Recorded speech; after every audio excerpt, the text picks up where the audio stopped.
Everybody, I'm back here for another Beyond the Beat interview, and I'm really excited to have really a great old friend in for an interview. That's what this is. This is an interview with Callum Maudsley. So, hey Callum. Hello. How's it going, buddy? I'm good, man. It's cool to be back in here. It's like cool. We were chatting before. It seems smaller than I remember. Yeah, the yellow submarine is a little smaller than you remember it. Eh? Yeah, man. Yeah, I don't know. I think it must have been like a year ago. That maybe even longer. Oh no, years? this is 2 or 3 years. Jeez, yeah, probably two or it's 3 2 or years. It's probably 3. 3? It has to be. Yeah, so I was a little bit smaller. Yeah, a little bit smaller, and didn't know as many things. Yeah. Don't know anything really now, but yeah, man, it's cool to be back. It's great to have you back. Yeah. So, what's going on in your music life? How's life during a pandemic as a musician, as a working musician? Yeah, I don't know. I mean, I think lots has happened since I last saw you. Like I've done a lot of touring, and that was great, but obviously can't do that now. So I've just been in my I live with actually an artist that I play with, and then another artist that I love, and we live together in a house, and we just make music all day. So we do a lot of writing and recording, and I think I have been honing in like the songwriting aspect of things more than I normally would have. Beautiful. Because I didn't really get a chance to do as much of that as I'd like to on the road. So just doing things that I'm not usually able to do. So it's been nice. Yeah. It's been enjoyable. Are you just is it like a sort of you're just in an experimenting phase right now, or is it something? Are you working really systematically towards like putting something out? What is it? I think I'm just working towards being like more creative with other people. I don't know if I'm working on my own thing. Maybe at some point, maybe I'm slowly working towards that. But right now I'm kind of just working on being like a collaborator and like making things. So I think that's. I mean, I think I got that from playing live, and I still love doing that. Mm-hmm. But I'm definitely trying to get closer to like making things, like creating an album with somebody, or working on a live show, like musical directing that, or whatever it is, producing, helping co-produce. Yeah. So I guess I'm experimenting with all that stuff, but I think at some point I'll work on my own thing, and I just love working with other people. So it's the best thing. It's the best. It's much better than working alone. Yeah. Well, it's music. Music is something you do with other people. Exactly, yeah. It's like you can practice alone, but it's like the art form is generally with other people. Right, yeah, and it's better that way. I used to think that I could just do all these things, and I could, but it just wasn't as good as doing it with somebody else that I like looked up to or worked with or liked their art or whatever. Like, it's just better to do it with. And if you can get 4 people together, it's even better, so... Well, you can get excited about what you're working on together. You can hear it back and have that shared experience. Right? Absolutely. Or your friend will hear something or tell you that something you're doing is actually good when you think it's not. And you're like, oh, that is okay. Yeah. Where normally if you're alone in a room, you'd be like, oh, this sucks. You can overthink it. Yeah, exactly. And then you don't get anything done because you're like, I suck. Yeah, I got to try that part again. Yeah, that's a lot of that. Stuck in a rut. Yeah, so it's nice to work with people. And that's what's been good during the pandemic. Like living with those roommates has been sweet because we all work together on stuff and dream up things for when we can get back to it. So it's been nice to have that. It's amazing, man. Yeah. So what are you discovering with your songwriting? Like, give us some nuggets. What's a secret to freeing up? Secret? I don't know. Well, like, is it hard? Like, is it easy, or do you have to get psyched up, like, emotionally to do it? Well, how do you do it? Right. Yeah.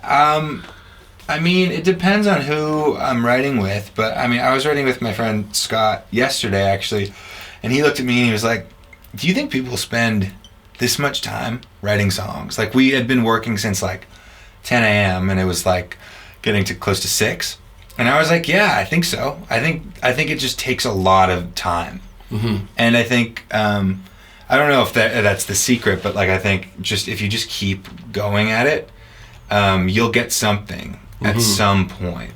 And I think that's the thing that maybe deterred me at first from it, is it's really hard to get something that you like. but I find if you just keep on digging for it, you'll get something that is exciting. And then once you get that, the next time you're writing, you're like, oh, okay, I've got that fire to do it because I came up with something that was kind of cool last time. Yeah. So just keeping, like, chasing that feeling is good, and to follow that. So I guess that would be something I've learned. Don't give up on it, because you'll usually get something that you like. Yeah. If you just keep going. Do you start generally with words or with music? It depends. I mean, sometimes, it depends on what I'm writing too. Like, I've been writing some country stuff with some friends, and that usually is based on titles. So like a concept that's very clear, and then we'll go off that title and then write that song lyrically, have some chords or whatever, but it doesn't really matter as much about that. But I don't know. I think I like to start with little ideas, like production ideas. I've been doing that a lot lately. Like, I've got a folder of just beats that I like, and when I'm not feeling super inspired, I'll go into it and break out something, and then if I'm feeling it, then I'll try to write something to that. Just like write some music on your guitar and... I'd say I'm inclined to starting with music. Yeah. Because that's kind of where everything started for me, is on the guitar. So... Yeah, I think the more I can start with like a musical thing, it usually gets me excited. It depends, though. If there's a really good title that somebody has, or that's just equally as exciting too. Yeah.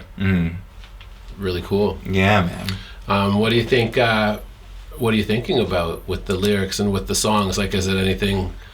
Like, what do you think is right now in your life? What do you think is one of the coolest songs you've heard in terms of a well-written song? Like, ooh, you know. Yeah, I would actually say there's this song called Paradise by Bazzi.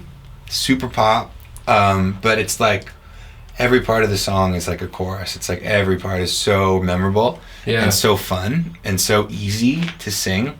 Yeah. And the production is just feels so good. It feels like you're like flying. And I can't stop listening to that. I think it's like the perfect pop song. So that's something that I'm super into. Lately, but also, I don't know, I've been listening to a lot of the 1975. Yeah. I think they're super Jordan cool. Brown will be happy to hear that. Oh, yeah. I don't know if she's listening to them as much anymore, but she loved them for a while. Yeah, I think they're so cool because they're like everything they do is so cohesive, like as a band.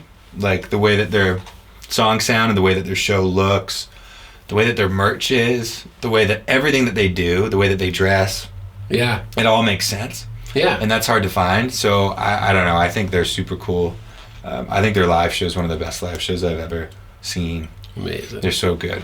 Yeah. It's so exciting. Yeah, it's funny. That's funny about that band is I was in London, England, and I was like trying to talk to people about the 1975 that were because they're from like I think they're from outside of London or something, but I was trying to talk to all these people from London, England about how cool the 1975 are, and they all hate the 1975. No. It's like how we hate Nickelback, they hate the 1975. And I was like trying to like relate to them, and they're like, nah, fuck them, man. I was like, oh, well, okay.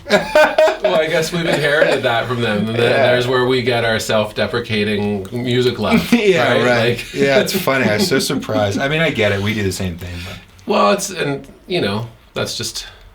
what it is. I've heard really good things about Nickelback.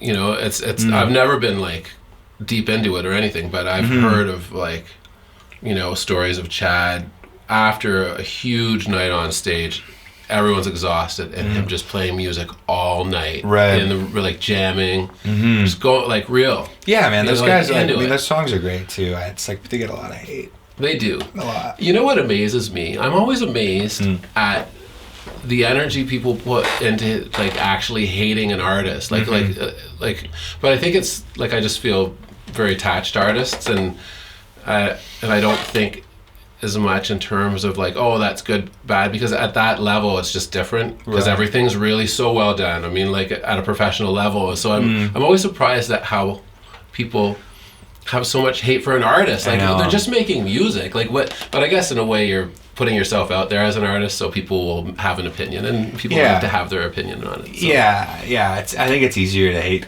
something for some people than I think it's easier to love something, but I think people get some joy out of ripping on Nickelback, especially because they're Canadian. I think it's like, I don't know, there's something weird about when an artist that comes from your city or like your country, there's like a moment where it's cool, and then once they get really big, they're not cool anymore.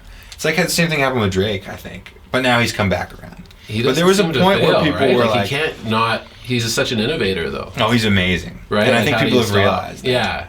But it happened. Yeah. Like Canada was kind of like at one point like, screw this guy, but my daughter, even at 5 years old, she's like, we don't want to hear a call me on cell phone. I'm like, really? I'm like, it's not that bad. She's like, but so like everyone's got an opinion. Yeah, right? Like, for sure. Absolutely. Yeah, it's funny. Yeah. I love all that stuff. Yeah, Einstein said this, and I love it. It's one of my favorite little quotes right now. I said, there's only two kinds of people in the world.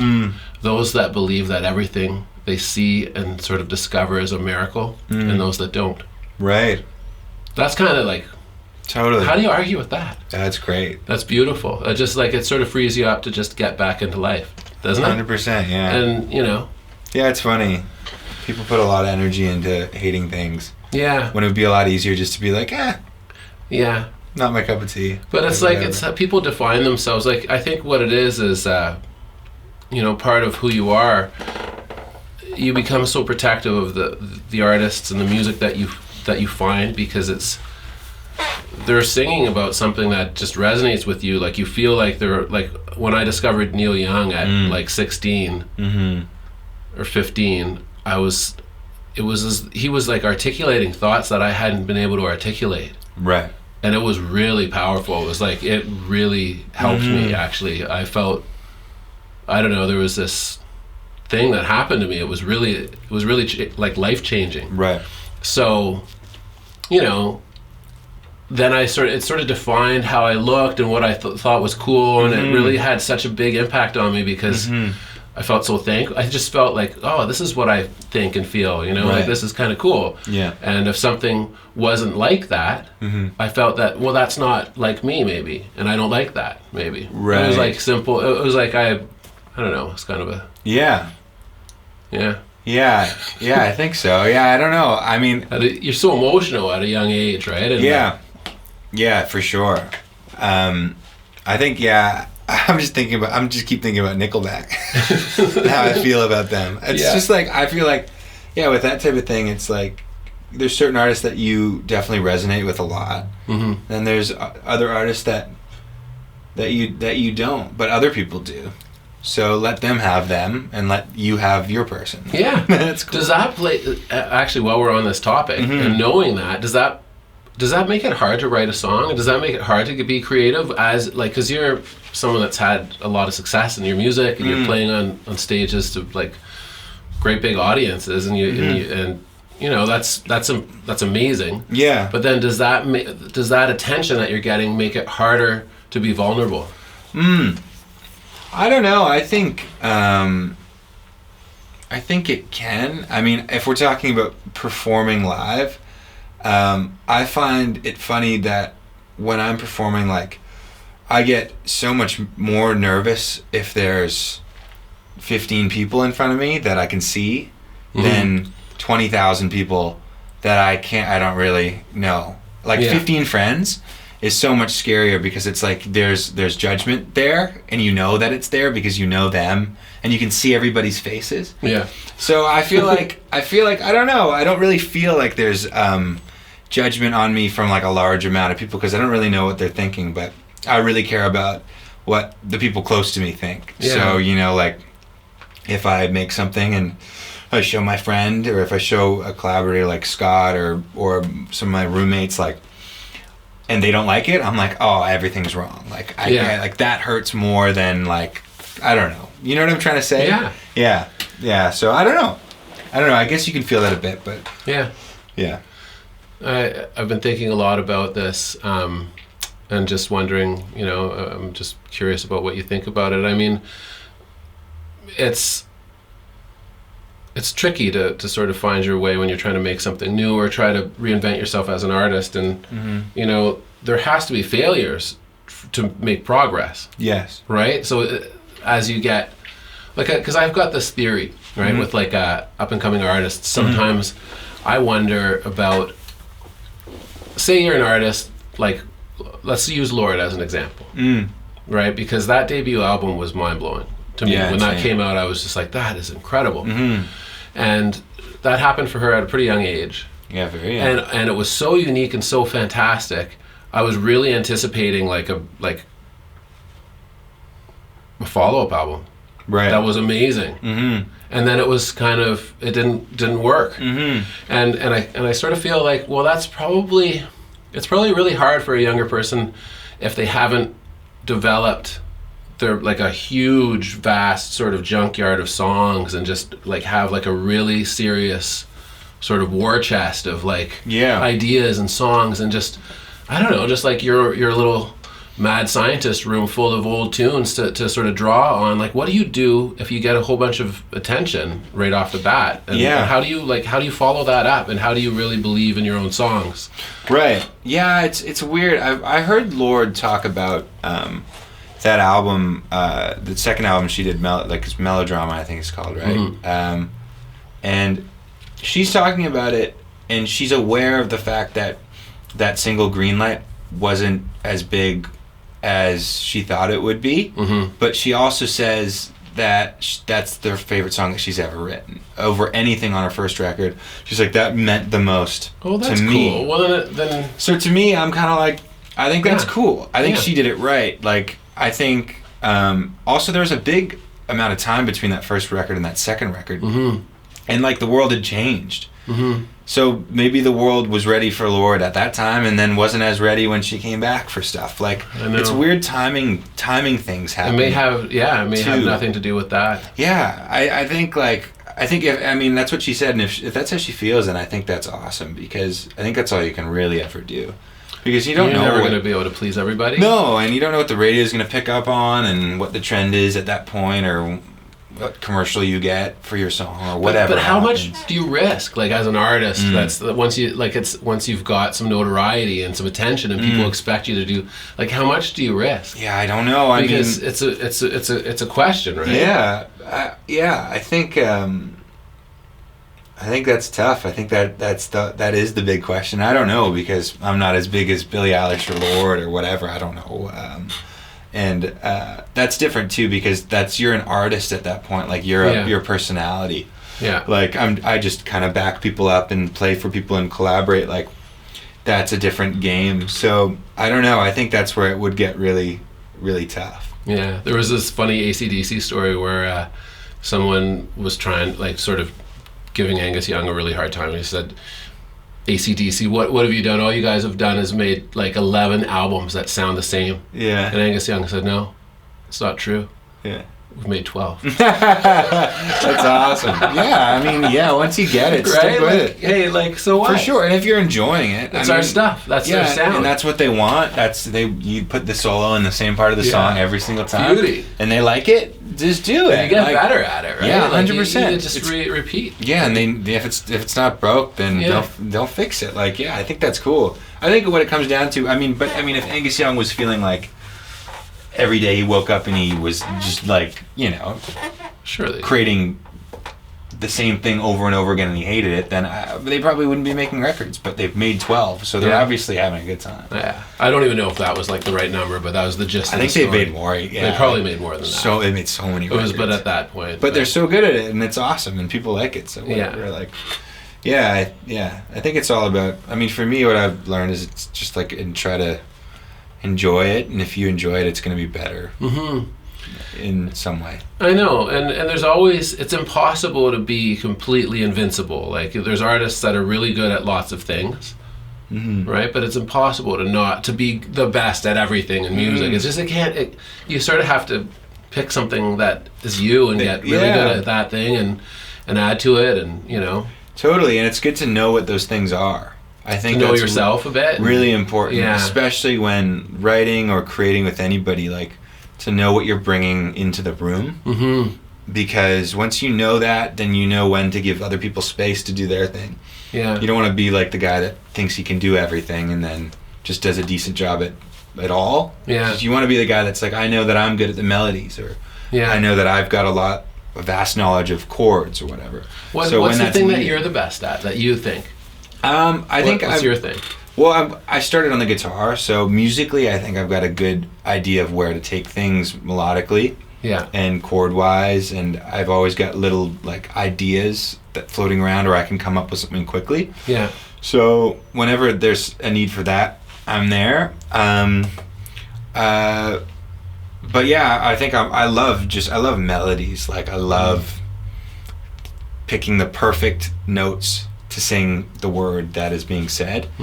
And so yeah, usually I think that's what I'll come in with, knowing that I'm good at the melody part and the chords and the way that works, and kind of helping put things together in that way. Yeah. And then when somebody's got a great lyric, like that's awesome. Like tell me, and like let's make it, and then we can tweak it together and whatever. But yeah, I think I'd say that is what my main strength is. Yeah. And it doesn't mean that you can't work on all the things and try to get better at everything, but it is important to know what your thing is, I think. Well, and it sounds like a part of that for you is just your ability to work with other people and just hear them and totally and impact that. Yeah, I mean, one thing I learned about being on the road was really like, it's like you're going on the road for 2 months, you're playing 50 shows or whatever. It sounds like a lot of music, but it's not. It's a lot of downtime. Like you're playing a show, let's say you're opening 30 minutes a day. If you got a full show, it's 90 minutes. Like it's not like in a 24-hour day, that's not a lot of time, but you're with the same people for the whole 24 hours. Wow, yeah. And close to them, like in a tour bus, like you're bunking literally feet away from them. It's like boarding school. Yeah. It's intense, and it's like, it's a lot of time to be with the same people, so it's almost more important. I mean, you got to do a good job, but it's almost more important to just hang out, to be a good hang, and just have a good time, and like enjoy the time that you're having with the people around you, and like make the most of everything that's going on. So, and I think that's something I took from touring and brought into like writing and creating and everything, because there's so much time that you're not actually playing during the day. I mean, you can practice on your own, but when you're with people, you're usually just hanging out and shooting the shit and making some jokes about something or talking about what's going on in the world. So yeah, I think that's a big part of it. What do you miss about touring the most? Oh, now that you're not doing it. I miss how fast time goes by. Yeah. Time is so slow right now, which is weird. Like being on tour is so fast, and there's so many people that you meet and so many things that you see in such a short amount of time.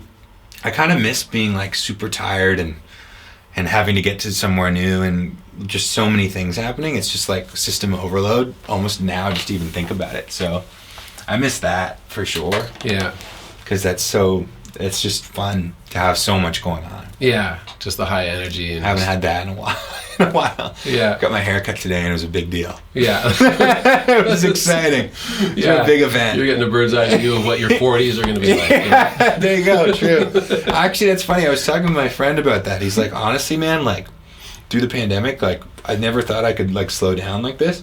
And now I know, like, I can retire at some point. Like, I'll be okay. Yeah. Like, I won't lose my mind. Like, I'll actually be able to just, like, hang out. Because I can do it now for a year. I should be able to do it in my 60s. You'll be able to do it. Or maybe it'll be later. But maybe. I don't really. I bet you there's a bunch of people that are going to retire in 5 years and now are stuck in a pandemic. They're like, I don't know if I can go back to work. Like, right. Or they're realizing that they don't actually want to retire because they're at home all day. That's probably more. And they're like, oh shit. Maybe I should do another 10. Yeah. Another 10 years of it. Yeah. Or something, I was watching a funny Tom Waits and David Letterman bit, and it was so funny because David was retiring, and Tom Waits had this little comedic bit on, oh, Dave, the only job you can't retire from is if you work at a tire shop. When you try to go in to let them know you're leaving, you say, I gotta retire. They say, okay, well, there's a few more over there. Get to work. And it just sounds like you're signing up for more time. That is Tom Waits to just do like a comedy bit. Eh? Oh yeah, they're so good. Actually, for any of you that haven't seen them, go and watch all of the Tom Waits on Letterman. They're so good. They're so funny. That's awesome. They're really good together. That's great. Yeah, Tom Waits is a character, man. Yeah. That's great. Such a creator. You got me into Tom Waits. You showed me Tom Waits. You showed me like so many people, man. Like Jerry Garcia, Tom Waits. That's probably it. And Joni Mitchell. No. I love it all. Yeah. Like Stevie Ray Vaughan, you got me into. Yeah. Bon Iver. Yes. You showed me Bon Iver. Still love Bon Iver. I can't stop. Bon Iver is like my favorite thing. Me too. Especially throughout high school when I was all moody and it's the best, man. All that stuff. Yeah, I love that music. I remember the first time we listened to Perth. Yeah. You showed me Perth. Yeah, with the double kick and just how why is that there? That's amazing. I know, right? It's so weird that it's there, but it's so good. Yeah. Yeah, man. Yeah, the instant I heard that band. Right here in this very room. I know. Discovered Bon Iver. Yeah. And all these things. Crazy. Yeah, and great music you just get to keep on rediscovering and listening to, and it's like it ages well, really great songs and great albums. Yeah.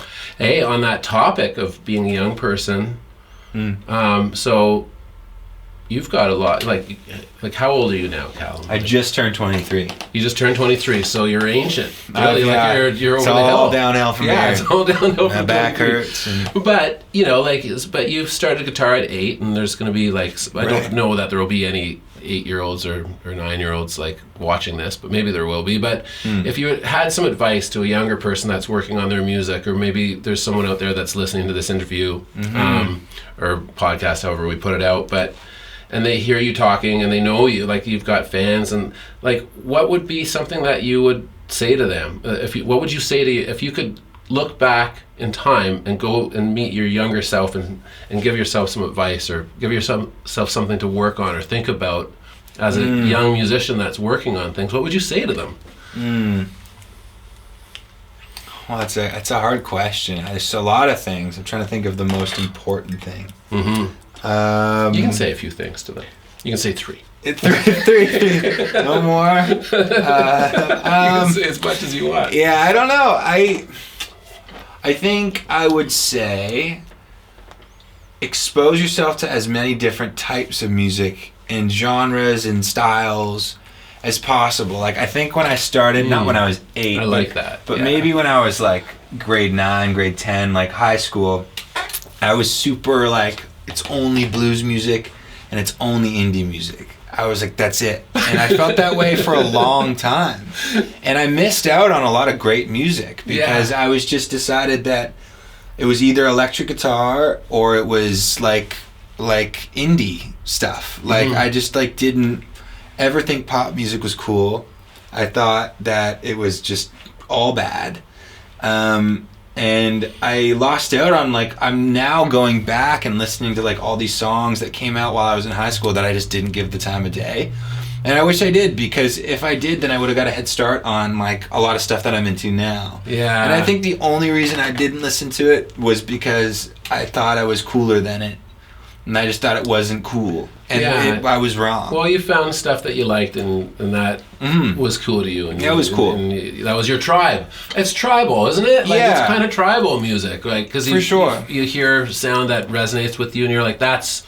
Yeah, for sure. And I also felt my friends, the people that I associated myself with, also didn't like pop music. Yeah. They liked the stuff I liked. So I was just I'm not into that. And I guess that's where it came from, which is totally fair, but I think it would have been good for me to have just not thought of it that way and thought of it more it's all music and it's all has something to it, even if it's not my favorite thing. There's stuff that I could have learned from it. Yeah. Which I think I've gotten better at doing now. So that's good. Yeah, I think that's something that would have been good. So you younger musicians, keep an open mind. And get into some cool music. I feel the same way. I think you're right. I really agree with what you're saying. I mean, I grew up when Nirvana was happening. I was I'm not that into it. How do you not that was amazing. Right. It's crazy to me. How could I not let them into my life? But I was going through this thing where I got into this really sort of dark and angry music for a while. A friend that I really respect was Dave, I don't know how to tell you this, but you need to lighten up a little bit. And then he gave me a Grateful Dead cassette, and I didn't like it for a while. But then I got so sick of all my own music, and it was just tapes. So you only had so much of it back then. You didn't have this never-ending heap of endless suggestions by Spotify at one point in time in history. So I went back to this cassette, and something in it just hit me. And I got into it, and it was very different than what Nirvana was doing. Right, and I think there's something really important in that too. It's good to have your thing, and then, which is what happened to me. And I think there's still that's still useful, because I don't think I would appreciate the stuff that I didn't like as much before now if I just was open to it all. So, I mean, it goes both ways. I don't know. It'll happen at some point, I think, to everybody where they're like, oh yeah, like that thing I hated before actually is pretty cool. It's great to listen, to have an open mind, though, right? It's great to have an open mind and listen to a lot of music and just be hungry for it. Just like take it in and understand it. Oh, how are they doing that? Yeah, because music's just like an exciting thing. All types of music. Like, I mean, I went to high school at this like music high school, and I sang classical vocal there because it was the only thing that they didn't have a guitar program. Yeah. I'd never sang classical vocal before, but I like bullshitted my way through so I could be a part of like some sort of musical thing because I knew that's what I wanted to do. And I never would have thought that I would have really enjoyed it if I would have asked my like self before high school, but I just did it and I loved it because it was still music.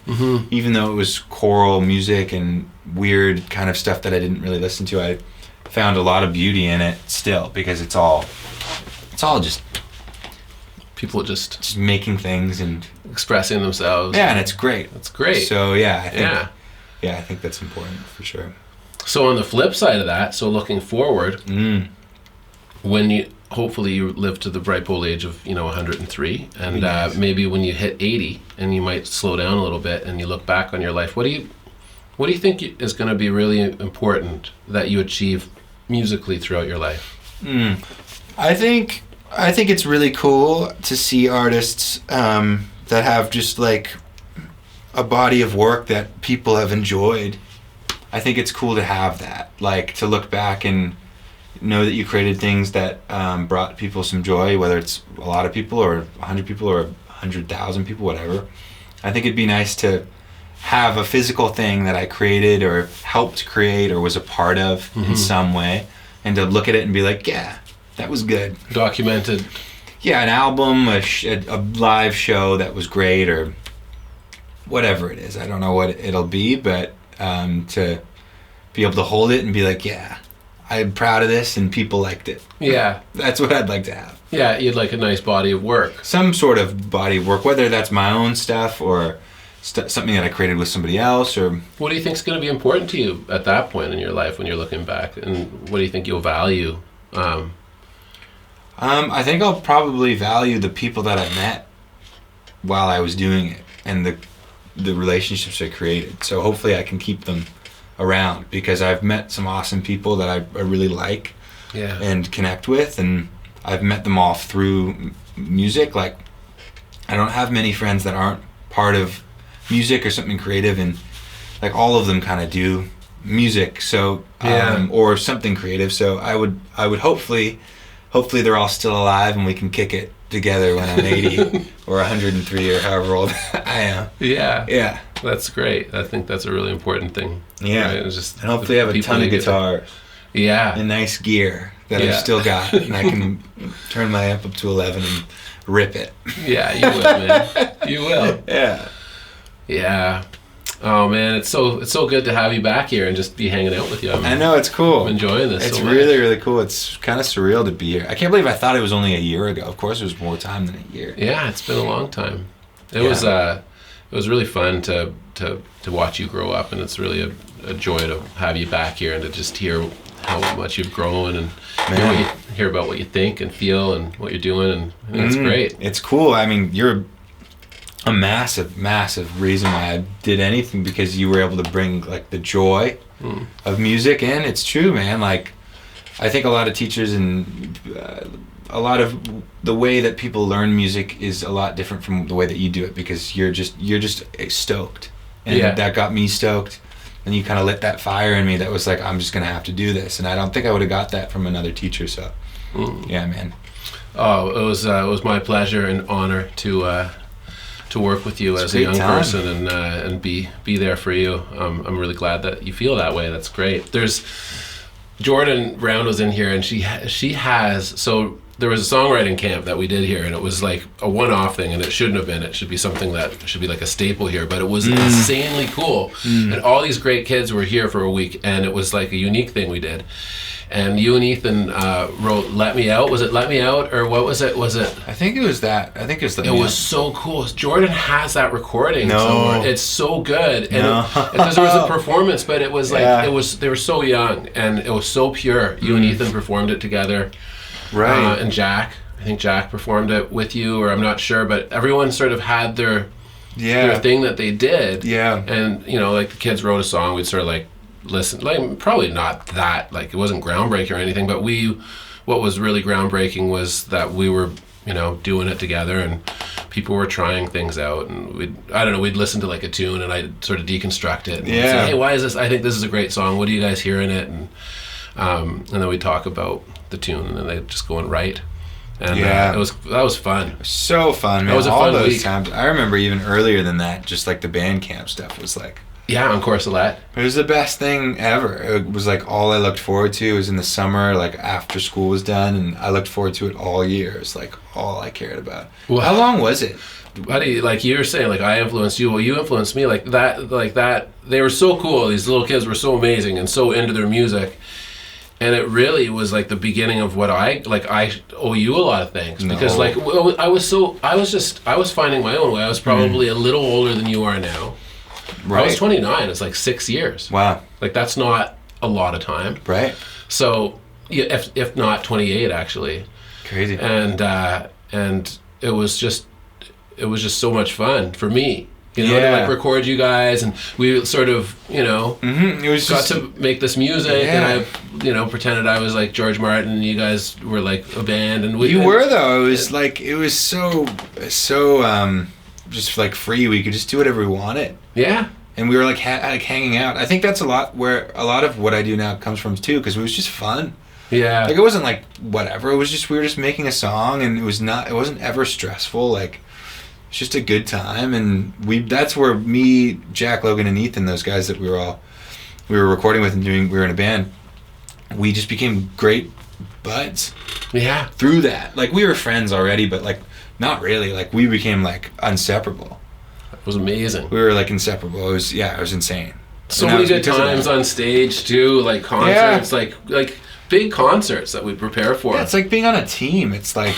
It's scary. You're all scared. You have to play for, like, again, like, that's, like, the biggest training. Maybe that's why I'm scared about playing in front of my friends, but because that was what it was. It was, like, a room full of people that you knew, and you had to play, and then you'd see them after and talk to them. It was terrifying, man. Yeah. So fun, though. Yeah. Yeah.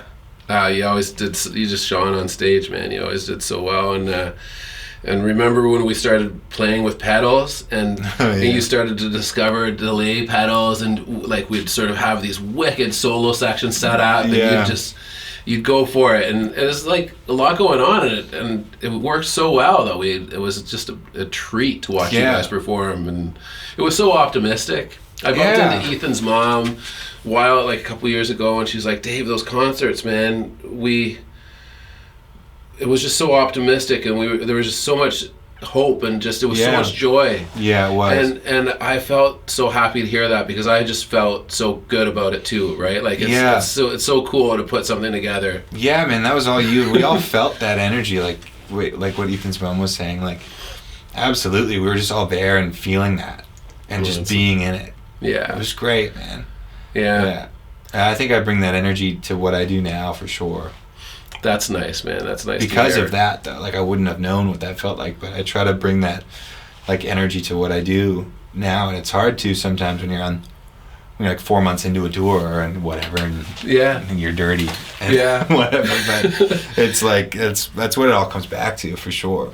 For me, it all goes back to the Grateful Dead, and and I mean, there's so many things you can't like pin one thing on it, but when I discovered that music, and it was jammy and it was real, and they were like not into being famous, or they didn't want to make anything that like they were trying to sort of, I don't know what they weren't really trying to do anything. They were just people that liked to make music together a lot, and sort of viewed life as a big improvisation, and they played a lot, and I kind of wanted to be a band member, and I kind of felt like I was, because I got into listening to their live music. Right.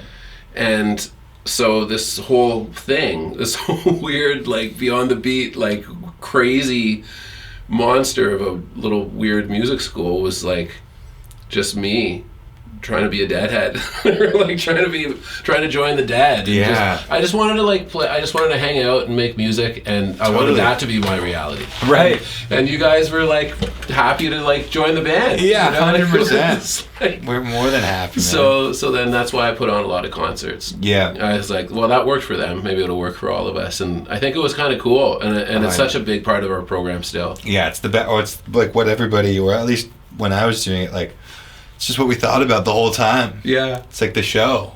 You gotta be ready for the show. It's great. It keeps you going. It does, 100%.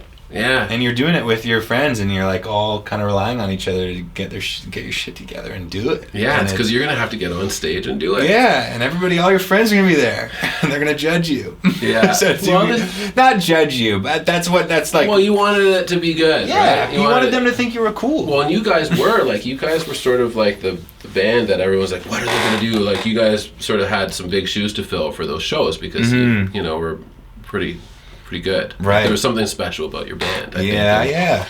But your parents were also super supportive, right? Like, they'd all come in on Saturday night. We'd have our rehearsal. There was always a rehearsal Saturday night before the show. Always. Because the show was always Sunday. Yeah. And it was like a religion. It was. We did it always. Like, so all the parents from the band would come in and they would hear what we were going to do, and they'd leave, and it would all be very exciting. So it was great. Yeah, that's the best, man. Yeah, crazy times. I'll forever when I think of my career working with younger people, that's going to be that's pretty much thinking about working with Slack is the band's name. That's the one. That's kind of the heart of it all because it was just so nice, it was so cool. It it was great. Yeah, it was a good time, and it's all there still. All that energy. Remember your first show at the not Hughes Room. It was at the Marquee. The Marquee. That's a Good Life. It's a Good Life on Gerard now. Is it? That's what the Good Life on Gerard. That's where the Marquee was. Okay, yeah. I was so young. How old would I have been? I was young. We were all. Yeah. I played Let It Be. You played Let It Be. I remember. Oh man, yeah. That was the first rush. Yeah. Then I couldn't stop. That was a scary show for me. I got up and played with every kid, and we all had a different little thing that we had worked out. Yeah. Sometimes I was on drum, sometimes I was backing up on guitar, and it was so fun. So fun, man. Ethan crushed it on that show. He played. What did he play? He did. I've got soul, but he did, yeah. I'm not a soldier. Like, so good. He killed it. Yeah, absolutely killed it. I wonder if they still, Connie, Ross, do you guys still have that recording out there? I'm sure they do. His voice. Yeah, and it was so just like good. It was like this like beautiful little yearning, it was amazing. Mm-hmm. Yeah. That's what it's all about, man. Doesn't matter. Some things go off well. Don't overthink things, everybody. Just make your music, put it out there. Try, of course, right? I think something really cool about it is you try to like play for an audience, and you want it to be good, and you want to make something that connects with people. That's so important.